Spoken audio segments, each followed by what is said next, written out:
kinakausap kita, huwag mo naman akong bastusin. Wala kang pakialam kung may nasasaktan kang ibang tao kasi napaka-selfish mo. Wala siyang ibang alam gawin kundi kontrahin ako. Akala ko ba mas gusto mo mapag-isa kaysa kasama yung Ryan na yun? Pinagpapalit mo na ako kay Ryan. Mas gusto mo na nga yatang kasama siya kaysa sa akin eh. Why are you acting like a jealous boyfriend? May gusto ka ba kay Darlene? Siyempre, nagkakaroon na yan ng crush. Tapos, may in love na kayo sa isa't isa. Di ba?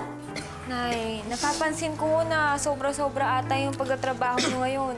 Maraming posibleng nangyari sa pagkabuwal ni Perlita. Kailangan mo manatili dito buong gabi para makapagpahinga ka ng mabuti. Kaya po, wala kayong gagawin dyan kundi maupo at magpahinga at ako lang bahala sa lahat. Charming? Ayun pala si Allison. Puntahan ko lang muna siya. Akala ko pa pupunta tayo ng villa. Ah, sige, mauna ka na. Tapos, orderan mo ako ng fruit shake. See you! Sure, Bye-bye!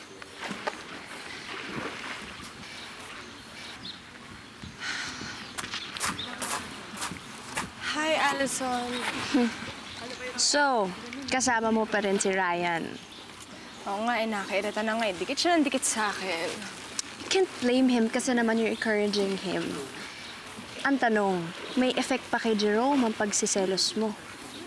Hindi ko siya pinapaselos. Really now, huh? You're so obvious kaya. You like him, no? Ay, nako, you know, Jerome is just my best friend. Oh, come on. Aren't you a little bit too old to still have a guy best friend? Okay, you say what you want to say. Kung ayaw mong maniwala sa akin, bahala ka. Okay lang sa'yo if I like him. No! See?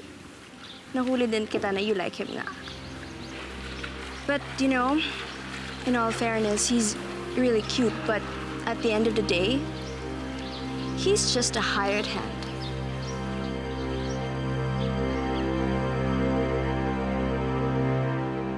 Sabi mo? Ang ibig ko sabihin, nakikilala kita. Ikaw yung nagligtas sa akin, ako yung niligtas mo ng isang gabi.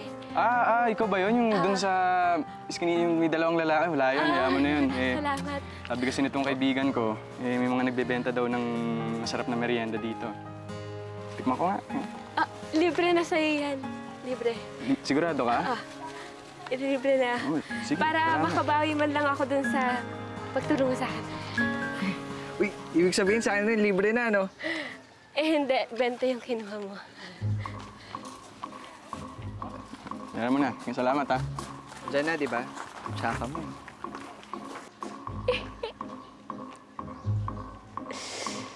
Sorry.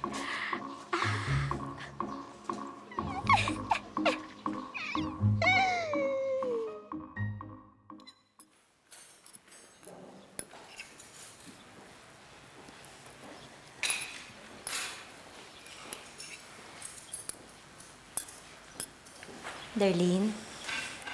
What do you want? Kung pagagalitan mo lang ako... Darlene, please naman, tama na to. Tigilan natin to. Ang alin? Pag-aaway natin. Lagi na lang to nagkikita tayong dalawa, lagi na lang tayong nag-aaway.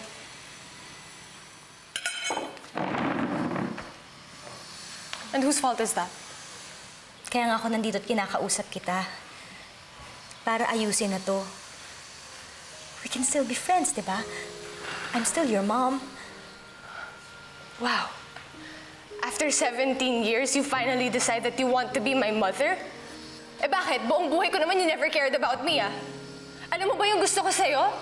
Nasabihin mo lang naman sa akin na, wow, good job, Darlene. Ang galing ng ginagawa mo. Pero kahit kailan naman, hindi mo naman sinabi sa akin yun. Tapos ngayon, sasabihin mo sa akin, you suddenly want to be friends? Well, I'm sorry, Mother, but you're 17 years too late.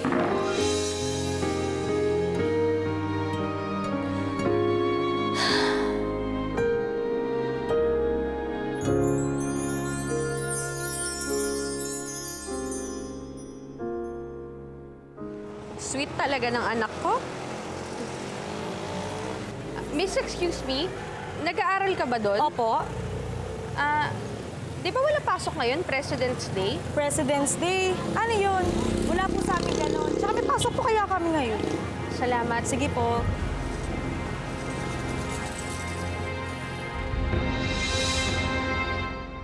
Nay, Tayo, anong ginagawa niyo dito? Paalis na siya, Jerome. Akin na yung pera. Tayo, hanggang dito ba naman? Nakarating pa kayo dito para lang humingi ng pera. Huwag kang makialam dito. Romy. Hindi ikaw ang hinihingan ko, Jerome. Palagi niyo na lang hinihingan ng pera si nanay. Hindi niyo ba kayo magtrabaho para sa sarili niyo? Romy. Nagkaroon ka lang ng trabaho. Akala mo kung sino ka, di ba? Ano? Pinagmamayabangan mo na ngayon ako, Jerome? Ganun ba? Romy, pwede ba? Jerome, sige na. Ako nang bahala rito. Umalis ka na, pwede? Pero na inaabuso niyo na kayo, hinahayaan niyo lang siya? Bakit tayo? Saan niyo ba dadalhin yung pera? Sa sugal? Sa alak? Romy! Kinakarapan mo ako! Tama na yan! Jerome! Ano ba? Umalis ka na! Jerome! Umalis ka na!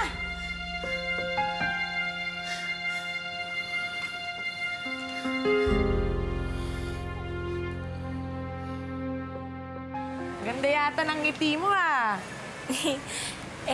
Kasi naman po, Mama Josie, nakita ko ulit si Prince Charming. Tapos, bumili siya ng pagkain sa akin. Nagbayad siya ng pera, nahawakan ko yung kamay. Ang lambot lang. Uy, talagang in love tong batang to. Mama Josie, in love agad. Hindi ba pwedeng crush muna, infatuation? Talaga, crush? Crush? Yung ganyan yung item mo, crush? Kaloka to. O sige na, ano lang po. Crush na crush. Kailan ka pa natutong magsinungaling?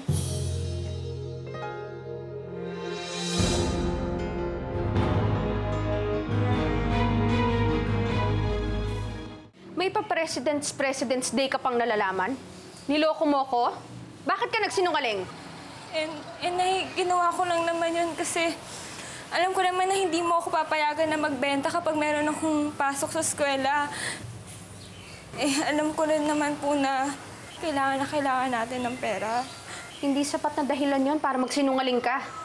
Hindi ba't sinabi kong huwag mong gagawin yon? Pero Nay, di ba kayo rin? Nagsinungaling kayo sa akin. Hindi yung sinasabi sa akin na lugi na pala yung karinderya. Kaya pala sobra-sobra yung pagtatrabaho nyo. Kasi kulang na tayo sa pera pero hindi niya pa rin sinasabi sa akin. Magkaiba yon, Marilyn. Hindi ako nagsinungaling. Mas pinili ko lang na hindi sabihin sa'yo ang totoo dahil ayokong maapektuhan ng pag-aaral mo. Oo! Totoong nalulugi na yung karinderya. Kaya kung ano-anong ginagawa ko para lang kumita ng pera. Para maigapang niyang pag-aaral mo.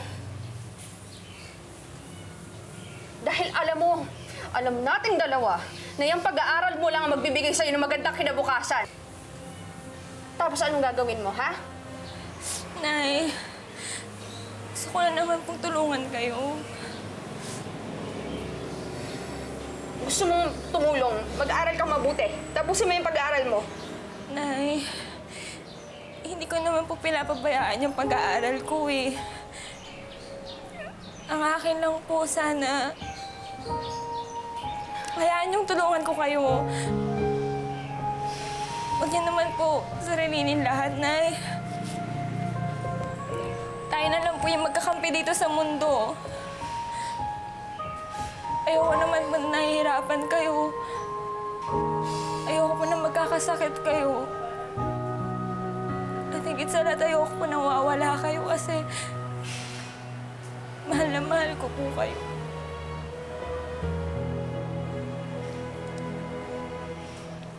Gusto mo yung pag-aaral mo.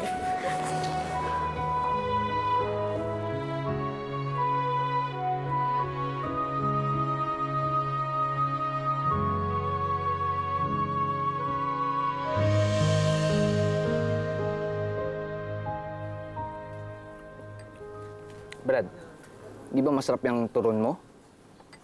Kasi itong ginataan ko, malinamnam. Gusto mo tikman? Hindi naman itong merienda yung problema ko eh. Ay, ano? Nanay Aida ko. Andiyan na naman kasi si tatay, nangihingi na naman ng perang pansugal. Teka. Alam ba hindi mo tunay na nanay yan si Nanay Aida mo? Para mas kinakampihan mo pa ata kaysa sa tunay mong ama. Ba, kahit hindi ko naman tunay na nanay si Nanay Aida, hindi hamak naman na mas mahal ko yun kaysa sa tunay kong ama, no? Kaya nga nabibisit ako sa tuwing pinupuntahan niya si Nanay at inaabuso niya, eh.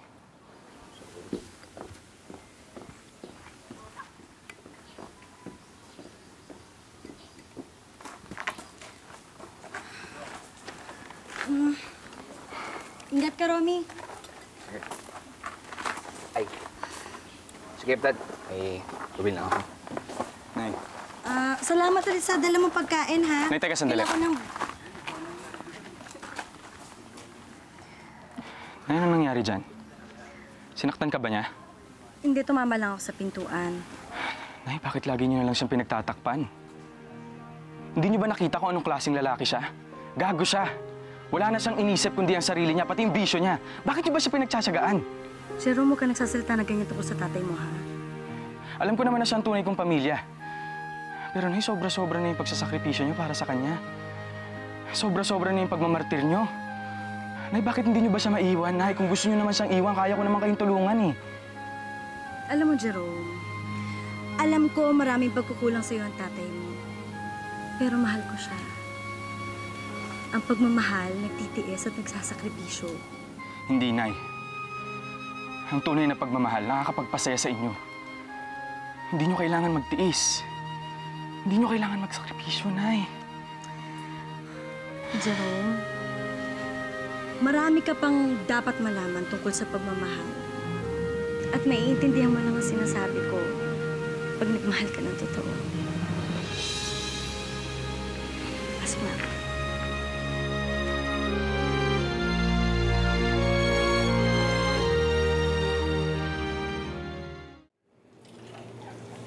Jerome?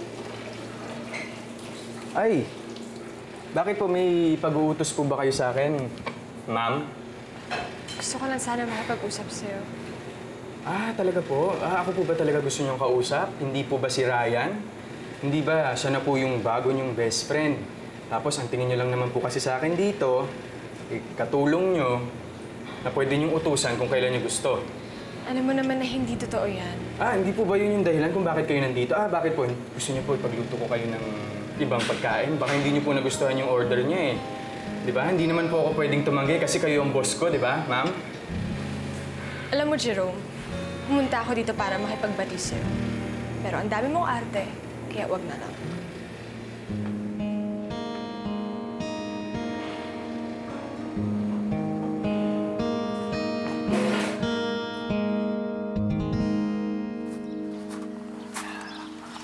Oh, nawala ka na.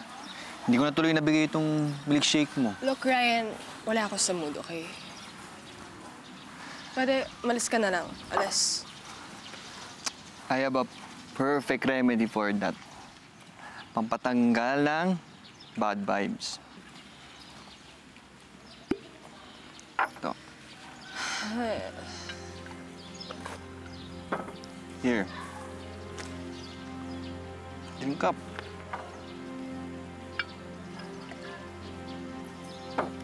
Cheers.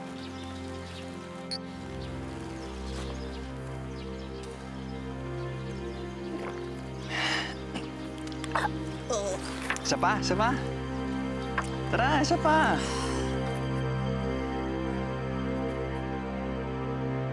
Ba't mo naman sinungitan? Nakikipagbati na nga sa'yo ng tao. Hindi naman sinasadya, eh. Mainit lang talaga yung ulo ko sa tatay ko. Huwag naman si Ma'am Darlene yung pagbubuntungan mo. Alam ko naman yun. Hindi ko sinasadya. Wala na, eh. Bakit ba tayo nandito? Kasi nag-i-enjoy pa ako, di ba? Mag-i-enjoy pa tayo niyan. Tuloy na natin sa kwarto ko to. Tara. Ayoko, gusto ko sumayaw. Sayo na lang Tara, tayo. tuloy na sa kwarto Sayo ko. na lang tayo. Tara, tara. Tawan mo siya. Darlene, tama na yan. Sing ka na. Bakit? Sino ka ba? Sali ka ba sa party? Tsaka pwede ba? Gusto ko mag-enjoy, so bitiwan mo ako. Enough! Darlene, tama! Tama na. Sing ka na. Ma'am, Sing ka na. Naku, ba't ang kulit mo, ha? Uy, uy, uy! Ano ba? Uy! Jerome! Jerome, Ano ba? Ryan! Ryan! Oh my God! Ikaw, kung ano man pinagagag... Sige! Ayoko sumama sa'yo! Ma'am, sama na po. Dito lang ako! Mabuti na lang nagbati kayo ng nanay mo. Opo naman, tsaka nangako din po kami sa isa't isa na hindi na kayo magtatago ng mga sikreto. Ay, salamat. Alam mo ba nga kung hirap na hirap sa inyong dalawa? Lagi ako na lang naiipit sa inyong dalawa eh. Pero alam mo, huwag mo na nga munang banggitin yung tungkol sa crush mo sa kanya. Opo naman, tsaka hindi naman po talaga seryoso yun eh. Naku, Marilyn, huwag na ako yung pinagloloko mo. Ako na to, ha? Ako na. Talaga po. Crush lang talaga. Tsaka hindi naman ako ilusyonada. Siyempre, sa gwapo niyang yun, pwede ba naman wala siyang girlfriend? Sigurado ako, ang girlfriend nun, maganda. Parang gwapo, para sa maganda. Ayun. Tapos yung pangit sa kapwa pangit. Kawawa naman kayo. Di na mag-i-improve yung lahi niyo. Kaya dapat, mas pangit ka, mas gwapo dapat yung hinahanap mo. Ano ka ba? Mama Josie, alam mo ano na, gabing-gabi na para sa hirit mo. Uwi ka na. Ingat po kayo, ha? Bye-bye. Bye po. Ano ba? Tama na, bitiwan mo ako, ha? Ano bang problema mo? Excuse me. Mag-away muna kayo dyan. Ako may problema? Eh, ikaw nga ito nakikipagsayaw doon sa Raya na yun eh. Saka tingnan mo ang itsura mo, Darlene. Yan ba ang itsura naman tinong babae? Tsaka gano'n na ba? Ha? Gano'n na ba yung tipo mong lalaki ngayon? Yung pinapastos ka? Oo, bakit? At least si Ryan may pakialam sa akin. Eh, ikaw, hindi mo naman ako pinapansin kahit anong gawin Ang alin? Ang makipaglampungan ka doon sa Raya na sa harapan ko? Oo. Alam mo kung bakit? Dahil gusto ko makita kung may pakialam ka sa akin, Jerome. Gusto ko makita kung anong gagawin mo. Gusto ko makita kung magsiselos ka. Bakit ba? Ha? Dahil kahit ano na lang gawin ko, hindi mo ako pinapansin. May mali ba sa akin? Ha? Pangit ba ako? Masama ba ugali ko?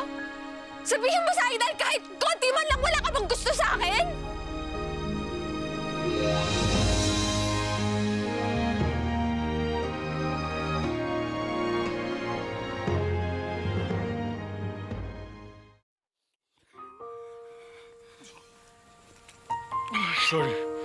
Sorry, Darlene.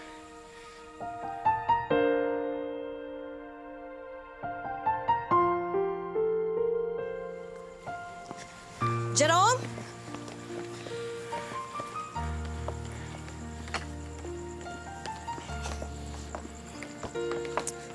Darlene? Ano nangyayari dito? Ano nga to? Darlene? Bakit yun na itsura mo? Ano bang gulong nangyayari dito? Darlene! Darlene, sandali lang! Huwag mo akong talikuran! Jerome, ano ba ito sinasabi ni Nonoy na napaaway ka? Ano, nasaktan ka ba? Hindi po, Nay. Mabuti naman. Sa uli-uli, pag may away na ganon, umiwas ka na, huwag ka na pumapatol. Nakikinig ka ba sa akin? Opo.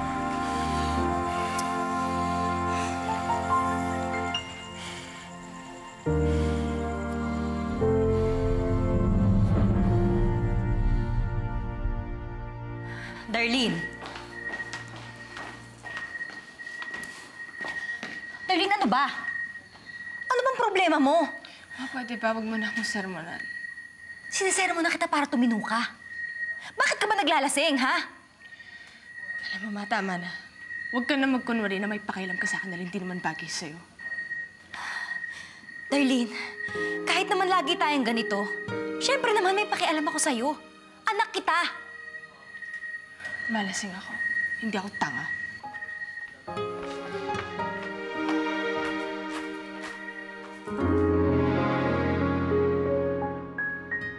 Uwi na ba si Josie? Opo, kanina pa po, Nay. Tapos nailak ko na rin po yung pintuan sa harapan.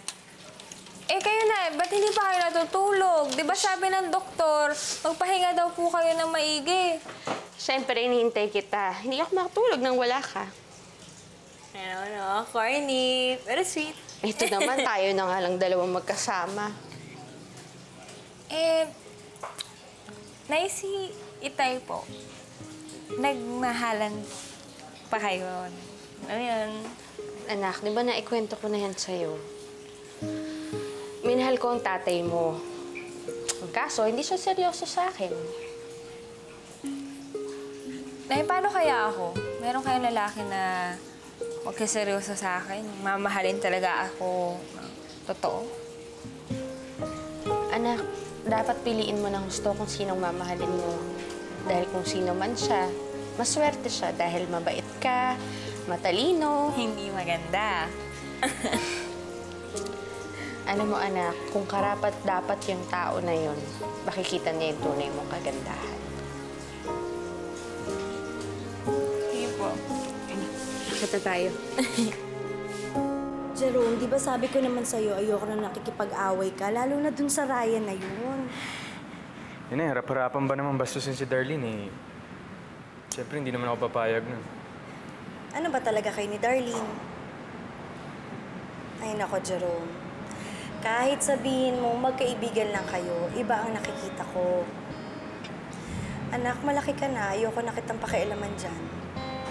In love life mo, ikaw na bahala dyan. Ang sinasabi ko lang sa'yo, Carbonell si Darlene.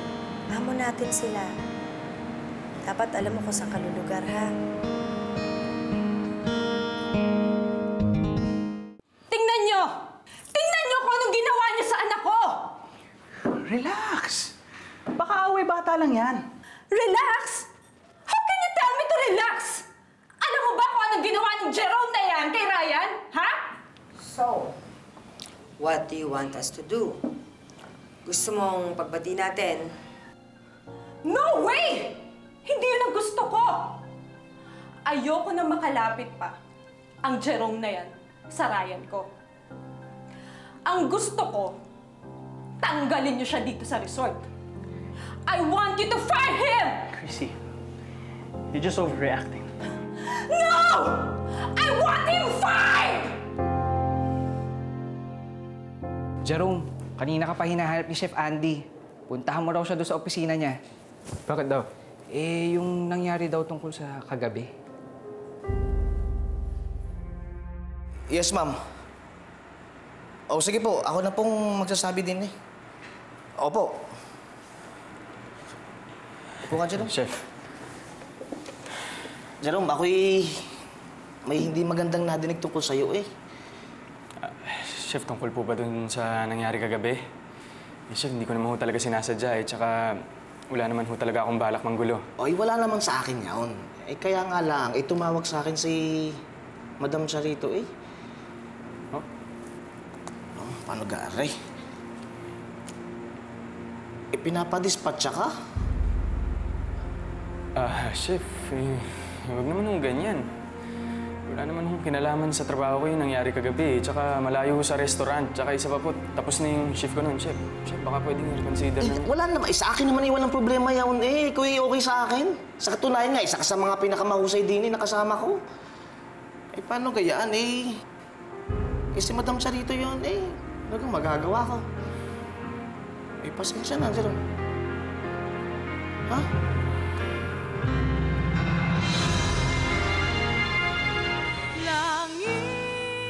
Bakit wala siya dito? Eh, di ba shift niya ngayon?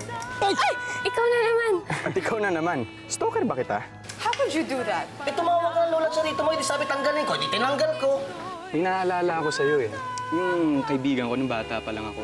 Prince Charming! Ganda mo! Si Marilyn. Nagdala pa daw ng pagkain dun sa resort. Sus na batang yan. Tikas talaga ng ulo. Excuse me? Bakit nasa yung kwintas na yan? Ay! Iwan niyo nga yung anak ko, ha? Nay, Perlita?